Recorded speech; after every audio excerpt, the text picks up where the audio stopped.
ഇന്ന് വൈകിട്ട് 4 മണിയോടെ ഗസ്റ്റ് ഹൌസിൽ വിളിച്ചു ചേർത്ത പത്രസമ്മേളനത്തിൽ വെച്ചാണ് ഔദ്യോഗിക പ്രഖ്യാപനമുണ്ടായത്. NSP സ്ഥാനാർത്ഥി രാമനുണ്ണിയാണെന്ന് ഉറപ്പായതോടെ CDP ഏറ്റവും ശക്തനായ എതിരാളിയായിരിക്കും കളത്തിലിറക്കുക എന്നതും ഉറപ്പായി. ജില്ലാ സെക്രട്ടറി അമ്പാടി മോഹനനായിരിക്കും രാമനുണ്ണിയുടെ എതിരാളിയെന്ന് പാർട്ടി വൃത്തങ്ങൾ ഉദ്ധരിച്ച് റിപ്പോർട്ടുകൾ വന്നു തുടങ്ങി. ഇലക്ഷനില് നമ്മ വലിപ്പിക്കുന്നുള്ളത് സാഗറിന് നന്നായിട്ട് അറിയാം. രാമനുണ്ണി തോറ്റാലും അയാൾക്കൊന്നുമില്ല, എന്നെ വെട്ടാനൊരു വാള്, അത്രേ ഉള്ളൂ അയാൾക്ക് രാമനുണ്ണി. വെറുതെ തോറ്റാ പോരാ, വെണ്ണീറാവണം. അതുകൊണ്ട് വേണം എനിക്ക് സാഗറിനെ ഗോപി തൊടിയിക്കാൻ. നാളത്തെ സമ്മേളനം അപ്പോ നമ്മ ആളെ കൂട്ടിയില്ലെങ്കിലും നാളെ ആള് കൂടും. ഏതായാലും അനൗൺസ്മെന്റും പോസ്റ്ററും ഒക്കെ ആയിട്ട് കാര്യങ്ങൾ കൊഴുക്കട്ടെ. അഡ്വക്കേറ്റ് രാമനുണ്ണി ഇന്ന് വൈകിട്ട് 5 മണിക്ക് പോലീസ് സ്റ്റേഷൻ മൈതാനിയിൽ നിങ്ങളെ അഭിസംബോധന ചെയ്ത് സംസാരിക്കുന്നു. ഈ യോഗം ഒരു വൻ വിജയമാക്കി തീർക്കുവാൻ എല്ലാ ജനാധിപത്യ വിശ്വാസികളെയും സാദരം ക്ഷണിച്ചുകൊള്ളുന്നു. അഡ്വക്കേറ്റ് രാമനുണ്ണി ഇന്ന് വൈകിട്ട് 5 മണിക്ക് എതിരാളികളെ രാഷ്ട്രീയമായി നേരിടുക എന്നുള്ളതാണ് നമ്മുടെ പുറത്തു പറയുന്ന നയം. അതുകൊണ്ട് പൊതുസ്ഥലത്ത് വെച്ച് ഒറ്റയൊരുത്തനും രാമനുണ്ണിക്ക് നേരെ ചീറാനോ തുപ്പാനോ തോണ്ടാനോ പാടില്ല. പോളിംഗ് കഴിയുന്നത് വരെ. ആളുകൾ ചിലപ്പോൾ എമോഷണലായിട്ട് എന്തെങ്കിലും ചെയ്യണമെന്ന് പറയുമ്പോൾ അനുസരിക്കുന്ന പോലെ ചെയ്യണ്ടെന്ന് പറയുമ്പോഴും അനുസരിക്കണം. അതാണ് അണി. ഓന്റെ സമ്മേളനത്തിന് നമ്മുടെ ഒരാളും കച്ചറ ഉണ്ടാക്കരുത്, മനസ്സിലായോ? അല്ല, സഖാവിന്റെ പേരെപ്പോഴാണ് ഡിക്ലെയർ ചെയ്യുന്നത്? ഓന്റെ സമ്മേളനം കഴിഞ്ഞിട്ട്. ഇന്ന് രാത്രി കൃത്യം 8 മണിക്ക് ചെമ്പാറ മൈതാനിയിലെ പടുകൂറ്റൻ സ്റ്റേഡിയത്തിൽ ഏറനാട് സ്റ്റാലിയൻസും തലശ്ശേരി ബ്ലോക്ക് എന്നാടോ ഇതിന്റെ ഫൈനല്? ഈ 16-ന്. അന്നല്ലേ നോമിനേഷൻ വിഡ്രോ ചെയ്യാനുള്ള ലാസ്റ്റ് ദിവസം. അതെ. അപ്പൊ കളി കാണാം. നമ്മള് ഒന്ന് രാജിവെച്ച വേണ്ട, രാജിവെക്കണമെന്നൊന്നും മനസ്സിൽ വിചാരിച്ചാ മതി, ഉടനെ പിടിച്ച് പുറത്താക്കും.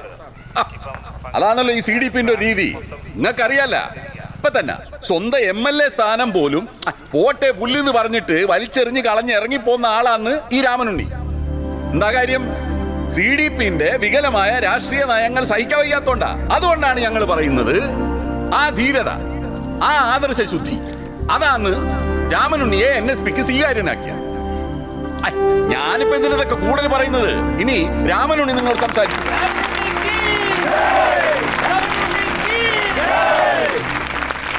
പ്രിയപ്പെട്ട സഖാക്കളെ, അങ്ങനെ തുടങ്ങണതായിരുന്നു പതിവ്. ഇന്നിപ്പോ ഒരു ദിവസം അങ്ങനെ തുടങ്ങിയാലും കുഴപ്പമൊന്നുമില്ല. ഇവിടെ കൂടിയിരിക്കുന്നവരിലധികവും അവരാണല്ലോ. ഇത്ര വലിയ ജനക്കൂട്ടം കണ്ടപ്പോ തോമസ് ചാക്കോ പറഞ്ഞു, തനിക്കിവിടെ വലിയ ജനസമ്മതിയാണല്ലോ. എന്നെ തൂക്കിക്കൊല്ലണമെന്ന് കേട്ടാൽ അത് കാണാൻ ഇതിൽ കൂടുതൽ ആളുണ്ടാവുമെന്ന് ഞാൻ. ശരിയല്ലേ? എനിക്കൊരു പേരിട്ടത് എൻ്റെ മുത്തച്ഛനാണ്, രാമനുണ്ണി. ഒരാഴ്ച മുമ്പ് TV ചാനലുകളുടെ മുമ്പിൽ നിന്ന് എൻ്റെ അമ്മ രണ്ടാമതൊരു പേരിടൽ കർമ്മം നടത്തി. പുതിയ പേര് വർഗവഞ്ചകൻ. ഇതിപ്പോ രാമൻ, കൃഷ്ണൻ, ബാബു, വർഗീസ്, മുഹമ്മദ്, ശശി, ഇതൊക്കെ ഒരാൾക്ക് മാത്രമുള്ള പേരാണോ? അല്ല.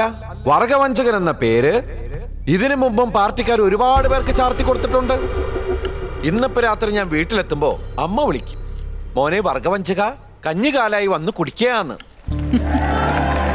അമ്മമാരെന്ത് വിളിച്ചാലും അത് കേൾക്കാൻ ഒരു സുഖ അല്ലേ? എന്താണ് ഞാൻ ചെയ്ത സംഘടനാ വിരുദ്ധ പ്രവർത്തനം? പുറത്ത് പറഞ്ഞ് പുകിലാക്കണ്ടെന്ന് കരുതിയാണ് ഞാൻ ഇതുവരെ ഒന്നും ഈ പത്രക്കാരോട് പറയാതിരുന്നത്. പക്ഷെ ഇപ്പൊ വർഗവഞ്ചകനായതുകൊണ്ട് പറയാലോ. പശുവിന്റെ അകിട്ടില് ബ്ലേഡ് വെക്കാൻ നോക്കിയ കറവക്കാരനെ തല്ലണോ വേണ്ടയോ? തല്ലണം, കാരണം നോക്കി തല്ലണം. വീടില്ലാത്ത 1000-ഓളം പാവങ്ങൾക്ക് പതിച്ചു കൊടുക്കാൻ 10 വർഷം മുമ്പ് സർക്കാർ ഏറ്റെടുത്ത 50 ഏക്കർ ഭൂമി ഒരു പ്രവാസി വ്യവസായിക്ക് വെറും ചായക്കാശിന് കൈമാറാൻ ഇവിടുത്തെ ജില്ലാ സെക്രട്ടറി അമ്പാടി മോഹനൻ ശ്രമിച്ചപ്പോ ഞാൻ എതിർത്തതാണ്. ഞാൻ ചെയ്ത സംഘടനാ വിരുദ്ധ പ്രവർത്തനം, അല്ലെങ്കിൽ വർഗവഞ്ചന. തിണ്ടിത്രം കാണിച്ച് അടി കൊടുക്കാതെ വിടരുതെന്ന് സഖാവ് രാഘവൻ പറഞ്ഞിട്ടുണ്ട്. രക്തസാക്ഷി രാഘവൻ, എന്റെ അച്ഛൻ. അതുകൊണ്ടാണ് കൊടുത്തത് ഘനത്തിൽ ഒരെണ്ണം അമ്പാടി മോന്റെ ചകിട്ടത്ത്.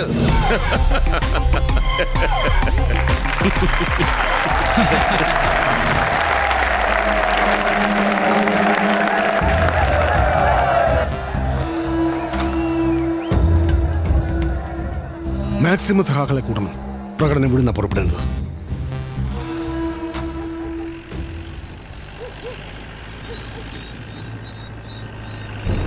ഇവിടെ അതിനെക്കാട്ടിയും വലിയ പ്രശ്നമാണോ ഭാര്യയെ? താൻ കിടന്നോ, ഞാൻ വന്നോളാം. ഓക്കെ.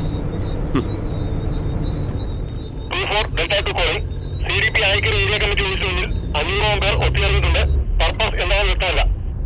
കൺട്രോൾ കോളിംഗ് രാമൻ ഉണ്ണിയുടെ വീട്ടിലേക്ക് സ്ഥലം ചേർന്ന് പോകാനുള്ള തീരുമാനമാണ് അറിയുന്നത്.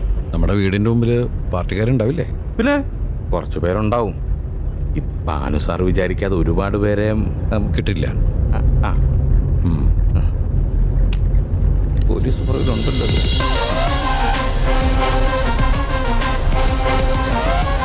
പകല് പോയാൽ മതിയായിരുന്നു. അല്ല, പേടിക്കാനൊന്നുമില്ല. പോലീസുകാർ നമ്മുടെ ഒപ്പം ഉണ്ടല്ലോ, മുമ്പിലുണ്ട് പുറകിലുണ്ട്. അതുകൊണ്ട് പേടിക്കണം.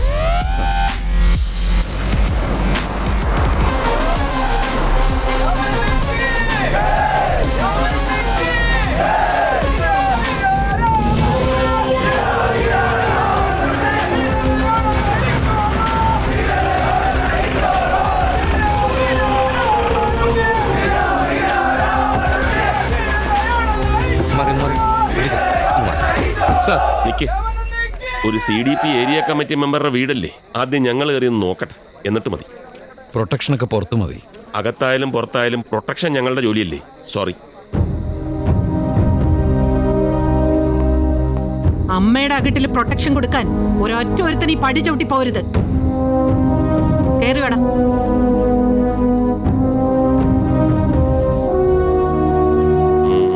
ചെല്ല്. അപ്പൊ ശരി, രാവിലെ ഗസ്റ്റ് ഹൗസിൽ കാണാം. വേണ്ട, നാളെ നമുക്ക് ഒരുമിച്ച് ഗസ്റ്റ് ഹൗസിൽ പോവാം. വാ. അപ്പൊ ഇന്ന് ഇവിടെയാണോ താമസം? ഇന്ന് മാത്രമല്ല, ഇനി എന്നും. ടീച്ചർ വാ, ഒരു കഞ്ഞി കുടിക്കാം. ആ, കഞ്ഞി കുടിക്കട്ടെ. കഞ്ഞി കുടിക്കാൻ തന്നെയാണോ?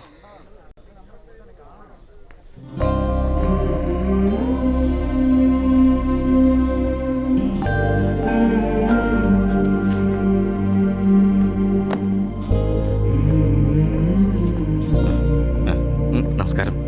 ഇവനെന്താടാ ഇവിടെ? ഞാൻ സെക്രട്ടറി ആണമ്മേ, യൂത്ത് വിങ്ങിന്റെ state general secretary. Secretary youth wing ഒക്കെ പുറത്ത്. താങ്ക് യു അമ്മേ, thank you very much. TC, താൻ പുറത്ത് വെയിറ്റ് ചെയ്യ്, പറഞ്ഞിട്ട് പോവാം.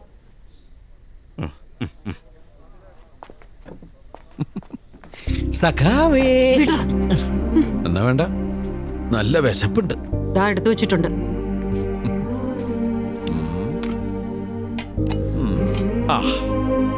എന്റെ പ്രസംഗം TV-യിൽ അമ്മ കാണുന്നും ഇങ്ങോട്ട് വരുമ്പോ അച്ചിങ്ങ മെഴുക്കുവരട്ടി എനിക്ക് വേണ്ടി ഉണ്ടാക്കി വെക്കുന്ന എനിക്കറിയായിരുന്നു. എത്ര വേഗം പഠിച്ചു അമ്മമാരുടെ മെഴുക്കുപുരട്ടിയ പൈങ്കിളി വാചകങ്ങള്. പൈങ്കിളി കാണിക്കാം, പറയരുത്. മുല കൂടി മാറി മിണ്ടാൻ തുടങ്ങിയപ്പോൾ മൂലധനവും കമ്മ്യൂണിസ്റ്റ് മാനിഫെസ്റ്റോ ഒക്കെ ആയിരുന്നല്ലോ ഞാൻ പറഞ്ഞിരുന്നത്. ഞാൻ അതൊന്നും വായിച്ചിട്ടില്ല, അതിനുള്ള ബുദ്ധി ഉറച്ചിട്ടില്ല. അമ്മ ഇതൊക്കെ വായിച്ചുണ്ടോ സഖാവേ? ഞാൻ വായിച്ചിട്ടില്ല, വായിച്ചു കേട്ടിട്ടുണ്ട്, വിശദീകരിച്ചും തന്നു. നിന്റെ അച്ഛൻ നിന്നെ പ്രസവിക്കുന്നതിന് കുറച്ചു നാൾ മുമ്പ് മോൻ ഗർഭപാത്രത്തിൽ നിന്നേ തുടങ്ങട്ടേന്നായിരുന്നു വാചകം. വളർന്ന് വലുതായി ഉജാലെ മുങ്ങി നിൽക്കല്ലേ സഖാവ് മകൻ. കുഞ്ഞായിരിക്കുമ്പോ അപ്പി വാരി കളിക്കും, വളർന്നാ ചെയ്യാറില്ലല്ലോ. തന്തയ്ക്ക് പറക്കാത്തവൻ.